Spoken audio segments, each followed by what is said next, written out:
Every business is actually the same. You've got a product or a service that you have to market and sell, and then you want return customers. Most founders will know this, but people is probably the most important thing in any business. I mean, I've been hiring people for over 20 years now. It doesn't matter what you're hiring them for. But startups specifically, I'm yet to meet an engineer that doesn't have opinions and thoughts and ideas on better ways to improve the business or the product or whatever it is, or go to market parts of the product. I think the key thing, as whether it's a CEO or whether it's just a leader in the business, is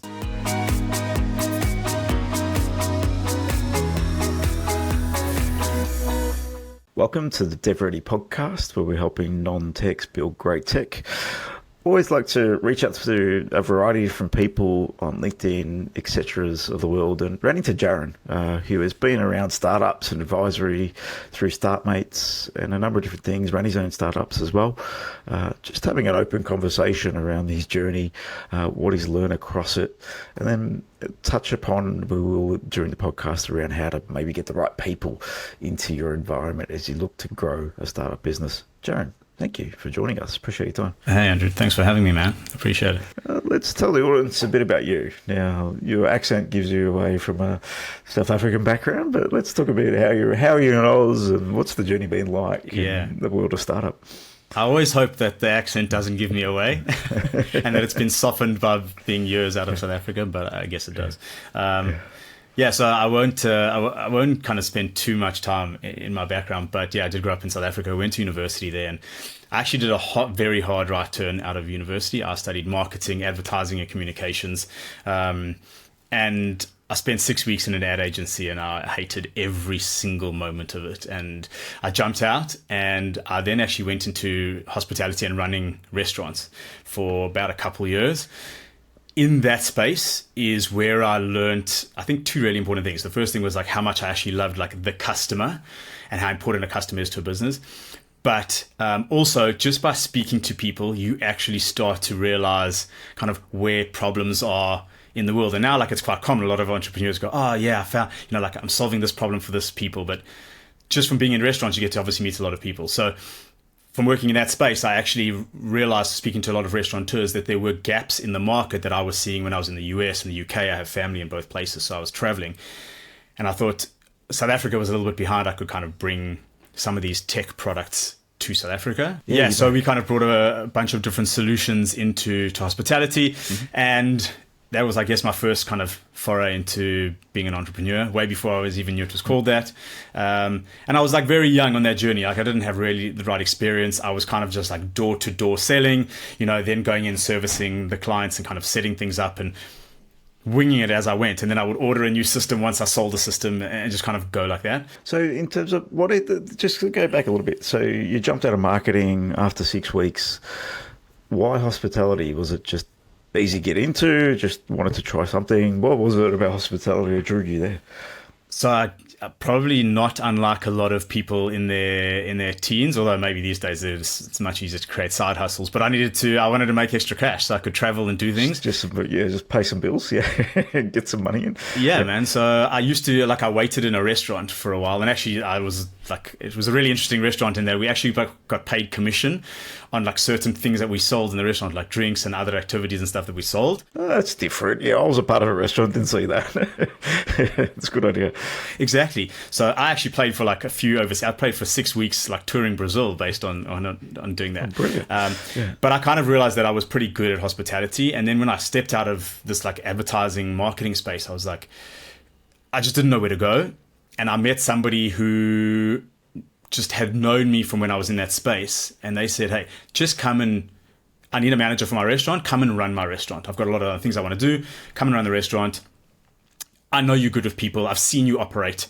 Just come and do it. And I was like, you know what? While I'm kind of just deciding what I'm going to do, am I going to go back and study, do other things? I've just spent 4 years studying graphic design and communications. What am I going to do?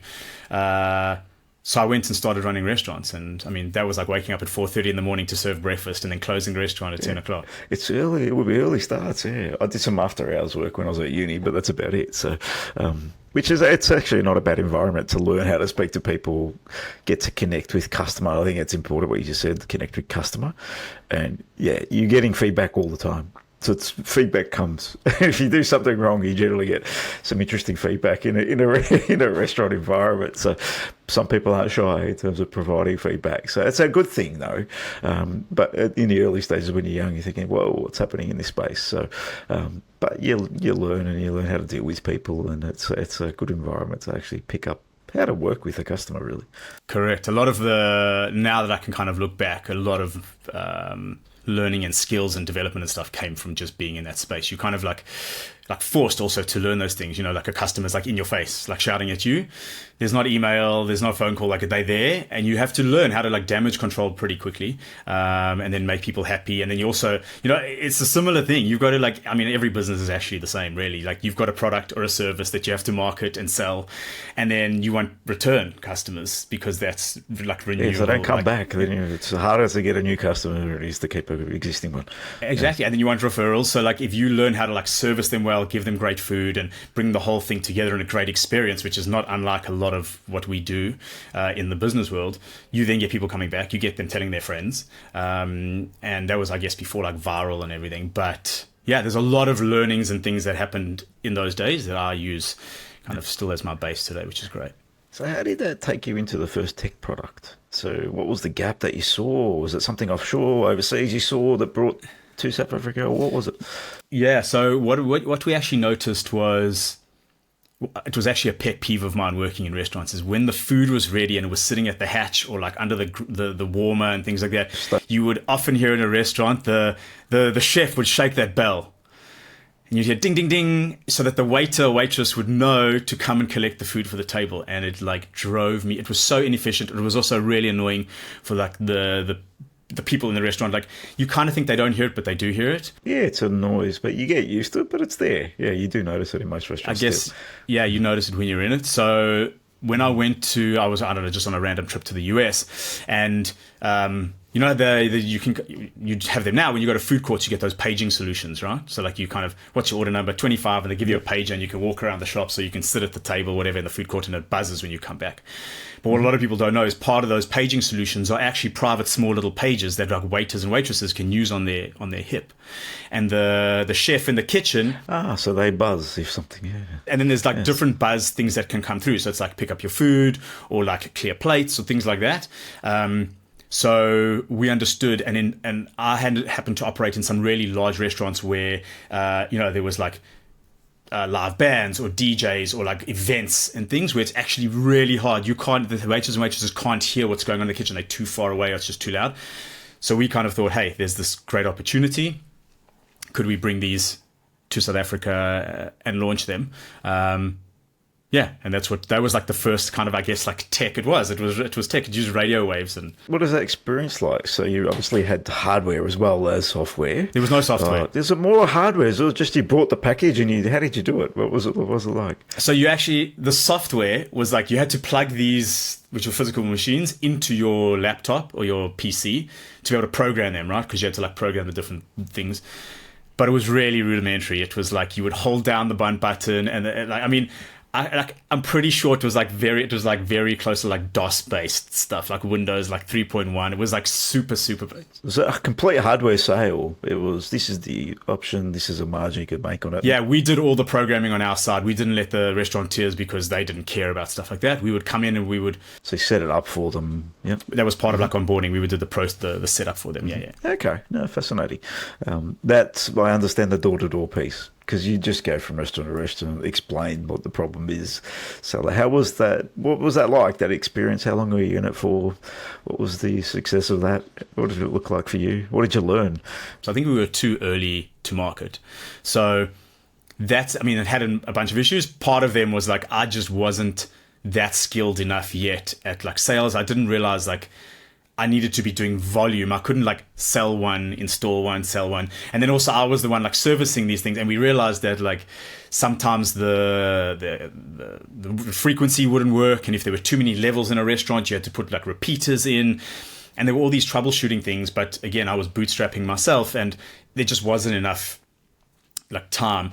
And in South Africa, nobody had those paging solutions yet, even in food courts and things, and that was actually the better part of the system. Like right now, it's one of those things that the bell wasn't great, and in big things it wasn't great. But actually, did they really need it solved that way? And would they pay for it? Big enough problem. No, it wasn't. It wasn't. Like, you can kind of get communication, and people have been servicing restaurants and hospitality and things for decades before that without it. A long time. Yes. I guess that whole part, and maybe we weren't like really smart enough, or I wasn't smart enough to pivot at the time and think of, hey, I should be actually going to food courts where people want to walk around the shops while they're waiting for their food, like I saw in the US. I just wasn't operating in that kind of, I guess, space. I was more in the restaurant space, not in the fast moving like takeaway arena. But that's, I guess, like, I should have pivoted into that, and that's the learning. One of the learnings is I should have just seen where. Oh, hindsight's a wonderful thing. We could all be could have mined Bitcoin in 2010. You don't want to like teach people. Correct. Yeah. No. Where did that lead you to then? So, what, after you finished the restaurant business, did you shut it down? Did you sell it? What did you do with it? Because obviously you've got customers now. What do you do now? No, so we pivoted. So then actually my partner and I at the time, like, we pivoted, and then we actually started doing coffee machines and coffee distribution to corporates. That's a big pivot. Yeah. Big pivot. Completely different direction. Totally. But because of the connections we had made, and also working at the restaurant, it was like a really high end, we had really very wealthy businessmen and women that were coming to the restaurant every single day. So again, talking to people, and what we realized is, like, coffee in South Africa wasn't like it is now. It wasn't like the way Australia is, but people still wanted decent coffee. But there weren't hundreds of coffee shops around. You would have to kind of go to a restaurant, or most people would just make like instant coffee at home, or there were like really expensive machines. Now there's a lot of like Jarren, all those like kind of automatic machines. But nobody had them in their offices. And there were lots of small businesses, like really wealthy businesses, and they had people coming over that they wanted to be able to give them really good coffee. But they're expensive. The machines, probably $4,000 or $5,000, which in Rand's terms in South Africa was pretty expensive. So we realized what we could do is we had a joint venture with a finance company, and the people would take these coffee machines, which we would look after and service, but we would actually distribute coffee beans to them, and that's where we would make the money. So we would charge them for the beans. A certain amount of beans they would. So consumable side. That's right. So interestingly enough, not like tech at all, but I guess it was like another startup that we launched. But it's amazing where you can go in business, and I think people get a little bit lost in it when they start something. They think that's all they might be doing.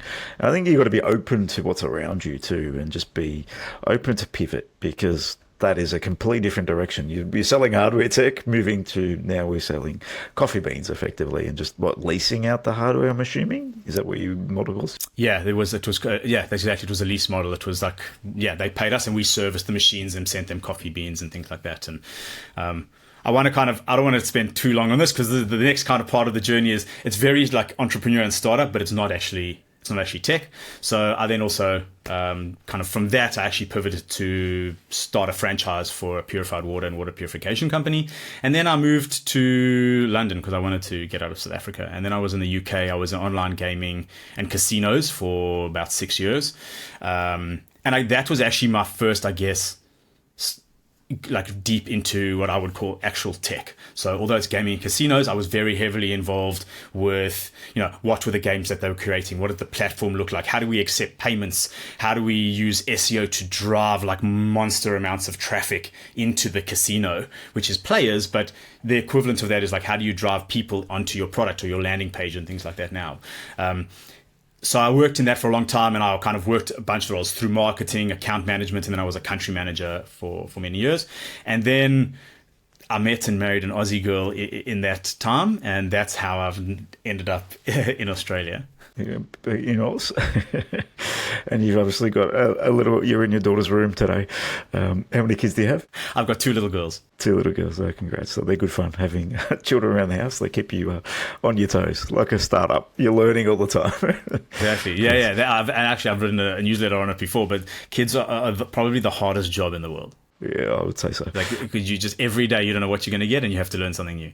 And they're pivoting and evolving all the time. Yeah, exactly. They're throwing something new at you, and you just got to, how do I react to that? And then it's a whole education journey, but for you and for them. So it's interesting. Totally.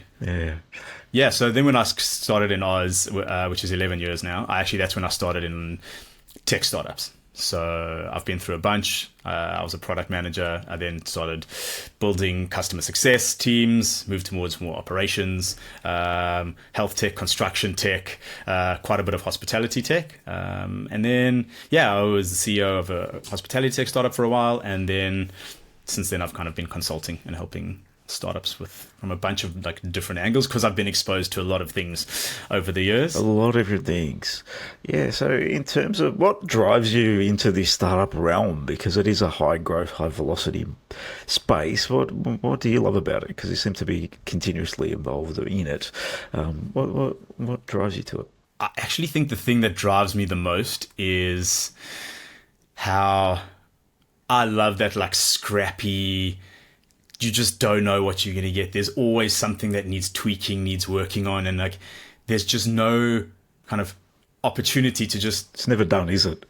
Yeah, you can't just like chill out and like let it coast. Like there's always like craziness going on. And, you've got to have this, I guess, like high tolerance for that type of environment. But I actually really enjoy that. I enjoy like solving all the problems. And, every day, something that you work on, tomorrow you can see the fruits of what you worked on, and they can be tiny little things, but you get feedback right away, right? Exactly, that's the right word. Yeah, feedback. So that's, I think, probably the key thing of why I love working in startups. I mean, there's all the things about solving cool problems and tech and all the new things coming out in the world, but I really love like working with founders and startups, because it's just so like I love that scrappy, like in the weeds, doing all the things. Now, let's talk a bit about the area of getting the right people behind a startup. So as we look to grow and evolve, and you mentioned CEO of some bigger tech plays, what's some of the things around the startup that you've learned? Because as a business grows in the startup space, what I found is you may lose people because they don't really want to be on the journey as it starts to maybe corporatize, if that's the model that you're going on, or you have to really think a little bit differently. What does it mean for you from when you're attracting people to a startup business to support you in one, growth, two, product would probably the couple of angles, because if it's tech-based, there's really two parts of it. How do we serve a customer, and how do we make sure the product's the best it can be to really service that customer to the best it can be? So tell me a bit about that. Yeah, I mean, I think hiring, or actually people, most founders will know this, but people is probably the most important thing in any business. I mean, I've been hiring people for over 20 years now. It doesn't matter what you're hiring them for, but startups specifically, because your room for error is so much smaller than in a bigger business. So, you have to be able to kind of identify what you need really well, articulate that, and then find the right person that not only fits the kind of the checked boxes, but what I found really important, and it's, I love building relationships, but I think the very key thing, especially early stage startups, is finding people that actually are aligned with your culture. And that those things can actually break a startup. You've only got 5 to 10 to 15 people, one or two people that are just not aligned with the company or not aligned with the vision of the founder can wreck the whole boat. They ruin the whole thing. Yeah, totally. Especially early 3 to 5, 10 people in a business. Yeah, a couple of people that are doing their own thing can impact customer, impact product direction. 100%. And it's tough for a founder, because you want, for what you can kind of afford, you want the best talent you can bring in. And if you meet someone that's like shoots the lights out, but you actually you've got this feeling that maybe they're not going to culturally fit in your business, it's really hard to say no, or to kind of go another route. And you may have to hire someone who's like perfect for culture, and then be able to coach them on some other things that they need. And that's really hard to weigh up as a founder. In terms of hiring for culture, we're actually around a startup at the moment, supporting one, which is looking to how do we operationalize culture. Very fascinating space, and how do we drive culture and create behaviors around it, because not everyone brings their own values and belief systems to a business, but sometimes you've got to put a different hat on. So how do we train that and evolve that, because not everyone's going to have the same belief system. That's impossible. Or value system personally, but how do we bring a value system professionally and collectively to work towards a mission? It's an interesting dynamic, and getting it right can be just everything works really well. Getting it wrong, like you said, can really impact the business and stagnate it. In terms of getting the right hires from a culture perspective? What are you looking at when you're hiring? Because it's always a gut feel is what I find most people go on, but is there something a bit more strategic around that when you think about it? Yeah, I mean, firstly, I'll say your gut feel is probably a very good place to start. You can't qualify a gut feel. You can't put like a framework to a gut feel. No, you can't. It's tough. Yeah, it is tough. But so I actually do have a framework. I've got, most of my career in hiring, there's certain roles that you need to hire where you actually have to do very specific like aptitude testing, and maybe like engineering is one. So if we've hired engineers before, you kind of you have to do certain skill testing to make sure that do they work in the right code base as you, do they understand whatever you're working in, etc. Kind of building. They can deliver the outcome. Yeah, exactly. Yeah.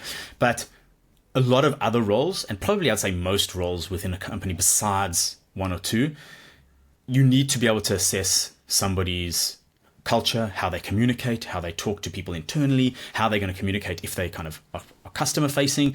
And I actually believe that a lot of your business should be customer facing. I don't believe in holding people away.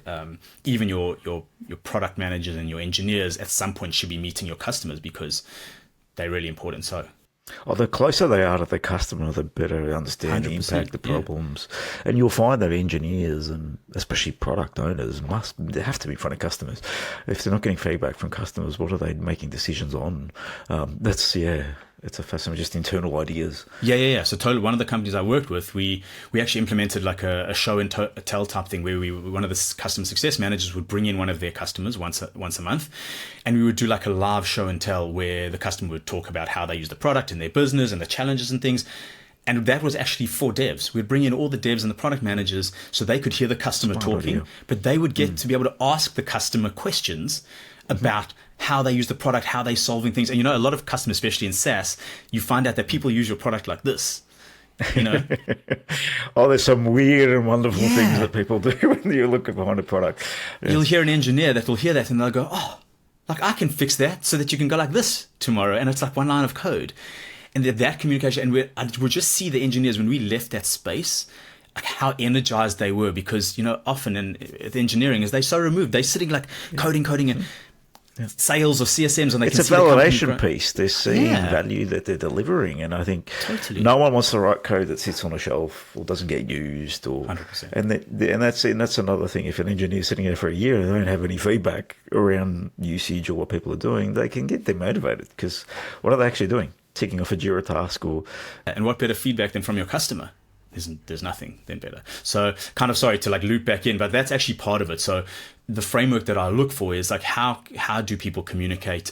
I've used for years, like I've got a really interesting like interview, depending on the role that I'm interviewing for, but one specific I've forgot the word now. Like, so we have different phases of the interview. Like one interview phase is very specifically around just getting to know the person and then their cultural fit. And then I asked like a range of like really out there, weird, strange, conversational type questions. Okay. And I know that if I'm having to look at the time and we are like, I'm not even halfway through and we have like way past the hour of the interview, this person is probably like already on the way to being a good fit. Whereas if we shoot through these questions and I'm like 15 minutes in and there's been like hardly any conversation, there's been no kind of asking questions back, then I'm like, okay. And I'm not saying they're not great, but they may not be the right fit for the type of culture we want to build, depending on the life cycle stage of the business that we're in. It sounds like you're looking to build a heavy communicational culture, people that are always engaging, asking questions, or being curious. And you have in that space of tech, you must be. If you're building new things and evolving, the curiosity is one of the pivotal values that we value as a business. Totally. Yeah. Yeah, and I often see, I've worked with lots of startups and even scale-ups. And when companies start to scale, one of the key things that gets lost, or the biggest challenges when I speak to them, they're like, what's happening in business? Like communication. When they're like, everyone, like the business, like the departments are now all in silos. And I'm like, because the communication is lost somehow. There's nobody owning that, those cadences, and I'm not talking about meetings. I'm just talking about like how you set up these rhythms in your business. And that piece of communication, I think it's really important. So if you kind of bring the people in that want to be able to have that, and some people are introverts, they don't like to be like open and talking about everything, but they want to be involved. They want to be able to hear things and be able to have a space to ask questions. those are people I think that I'd like in my business. In terms of encouraging that communication and open communication, it requires a lot of trust in a business too. So how do we drive trust? And if I'm going to put my opinion on the line, people aren't going to push it down. So you've got to be conscious of that and encourage it. And I find that across, especially engineers, they may not be the most conversational people. It's more about how do you ask good questions on them to really add value, because they can probably sit in a room of 10 people and sit quietly quite easily. So it can be a bit of a tough one. We get a bunch of engineers in the background that are generally quiet people. Not all. That's probably pigeonholing. But they like to get behind the computer and do what they do and just drive value that way. And it's not everyone that's an engineer that wants to get out and have a conversation with a client, but they do appreciate the feedback. Let's put it that way. And also, I'm yet to meet an engineer that doesn't have opinions and thoughts and ideas on better ways to improve the business or the product or whatever it is, or go to market parts of the product. I think the key thing, as whether it's a CEO or whether it's just a leader in the business, is you have to find the right way to leverage your kind of different personalities in your business. So if you have like introverted engineers, like they have ideas and things, you just have to find the right way. How do you get it out of them? And maybe it's only sitting with their team. Maybe it's just sitting with you. There's obviously lots of different ways to solve problems. But I think as a leader or a manager, or whatever you want to call it, like I think that's your responsibility, is to figure out how you get that communication out of your teams. And to your point, like as soon as you start building that trust, it may be in like this little space, but as soon as you build that trust, then it actually does start to spread, and then other people in the company get involved, and suddenly that engineer who didn't speak is now talking up in meetings and asking questions and giving ideas. Yeah, the trust is pivotal. So in the end, it's just systems and putting in, like I think you said, cadences and practices that you put around the business on comms. I think the strategy around getting clients in a room with engineers is actually quite a decent one.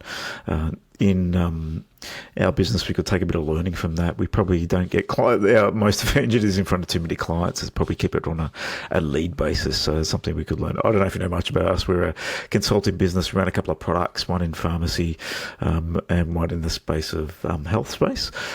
So in terms of, there's the product side, but then you're building other people's products. So there's a bit of everything going on. So how do you still drive outcomes and support that as well? So it's a bit of a nuanced team and different variations on what they're delivering. One of the things that I kind of preach about is, and most tech founders call themselves like product-led. I like to talk about being customer-led, and very specifically how the culture internally in your business is often like a mirror reflection of the culture you have with your clients.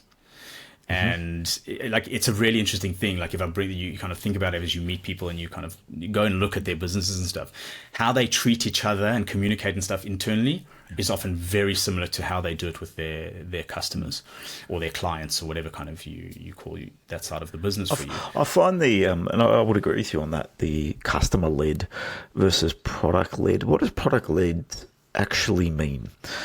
Would be a question I have for you. What does it mean? Like, you lead by that? We lead with the product, so you're just selling product and pushing it down people's faces. What does it actually mean to be product led? Because I find it difficult. As soon as we can get an MVP out, we just want customer feedback, and you need customer feedback to evolve it. And you'll find that people don't want that. They want this, or they're learning this, and they might validate what your ideas are internally, or they might push you down a different path, change your roadmap, pivot. But if the thinking is correct, that's great, because you've done some market research. But the customer-led is the only way I see how you build a great product. I don't see any other way. Yeah, I agree. I mean, many years ago, I was a product manager, then a head of product. And we said, you have to be product-led. And I don't know, maybe we're much further down the line in tech where like everything is now tech-focused versus the other way around. So, you had to think about like, we got to do everything from a tech perspective. We got to build the product, it's got to work. There's got to be, all these connections. It's heavy infrastructure focus, making sure scalability is there. Whereas now, like all that stuff is just standard. Like most people are building some sort of tech or software or hardware or IoT type of product, AI now. So maybe people don't talk about being product led as much. But I totally agree with you. I see that like, I don't know how to define what product-led is, because that seems like an obvious thing to me, but customer-led is not so obvious. Like, what does that look like? And that can look different in every type of business. And I don't think a lot of businesses talk about it enough. But to your point, everybody has customers. So how is that not your driving? I hope you got some customers. Otherwise, don't build behind a curtain. It can be very dangerous. Yeah. In terms of getting in front of customers, in terms of your experience, what have you found has been the quicker, in my mind, you can get in front of customers, the better. In terms of massaging that conversation even early before you have a product, especially when you're in your really early phases. A lot of founders I see a little bit reluctant to do that, or can be reluctant to push their ideas out there.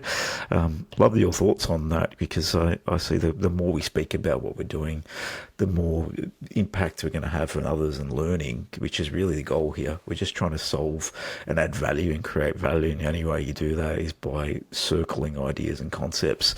How do you, when you're in a product, it's a bit easier and you've got customers. When you're really early, what approaches have you found work well? It's a great question. I think a mindset that I would use is, especially when you're early on, obviously you want to be selling whatever you're building, right? But if you change the mindset that in the beginning you want to have conversations, but it's not about sales, it's discovery and learning, and maybe educating even. And there's one key thing: everybody likes to talk about themselves. Like, I don't care who you are in the world, and especially if you B2B and you're solving like a business owner. Like, I'm yet to meet a business owner that could not talk about themselves and their business for days on end. Yeah, that's their pocket. That's where they're comfortable, because they're in it all the time. Reality is, as an owner, you're in it. You're at home cooking, playing with the kids. You still got it lingering in the back of mind. Yeah. Exactly. So the challenge there is actually like not getting them to talk about like their problems and challenges, is actually just finding the time. But usually if you kind of leading with, there's no sales involved here, this is discovery, there's problems that we are trying to solve within your industry or your vertical or whatever that is, we'd love to have a discussion. I think most people are open to having a discussion and talking and giving you information. Like, there's, as a business owner, if somebody approached me for something that they wanting to build, and I've had multiples like this, there's no real downside. You're just losing time, I guess. So if people are time poor, that's a challenging thing. But other than that, like, most people are happy if somebody's solving the problem in their space that's a headache for them. They'd probably be happy to tell you like why it's a problem for them, or how you could solve it for them, or how they do solve it now the way they do. So yeah, being, I think, kind of them versus you is probably a big thing. Now, that's just actively reaching out to people in the market, and not everyone's going to be open to that. But there are definitely going to be people out there that are happy to share opinions and give you thoughts and what's where. And you will learn in the early stage research. You're going to learn a lot more from direct people that are on the ground and involved in the problem space or what you're trying to build, etc. I find you just got to, from what I've learned doing that process, is not influence the conversation too much in terms of this is what we're doing and this is how we're going to do it. Exactly. It's more how do we, I think discovery is a key word that you mentioned there. How do you undiscover what they're doing in a space without leading them too much? Because you don't want to influence the conversation, especially in the early stage stuff, if you don't have something to show or you're just conceptualizing. That's something that I've learned, that I've made some mistakes in the past where this is what we're going to do, this is going to do it, what's good about it, what's not. And it's the conversation going to be a bit dry if you're not really talking about them, which is a good point. Yeah, ask lots of questions. Yeah, it's about them versus you. You'll get, most of the time you'll get, listen, I mean, not every time, some people are not going to give you what you want, but most of the time you'll probably end up finding the information that you wanted without going down the path, but you'll also find some little bits of gold that you didn't think you'd expect if you just keep it open. No, that sounds really good. Jarren, really great to connect and join us on the DevReady podcast. Coming on and sharing your journey, your experience, a couple of things we can learn about how we might hire for culture, I think is critical. We've had people around our business that probably stayed along too long because they weren't the right cultural fit, and then getting people out of the business if it's not a culture fit is harder. So if we can hire them early days from a culture fit, makes a lot more sense. Thanks for jumping on. Really appreciate your time and coming on the DevReady podcast. Awesome. Thanks for having me. It was great. I enjoyed the conversation. Thanks, Andrew. Cheers, Jarren.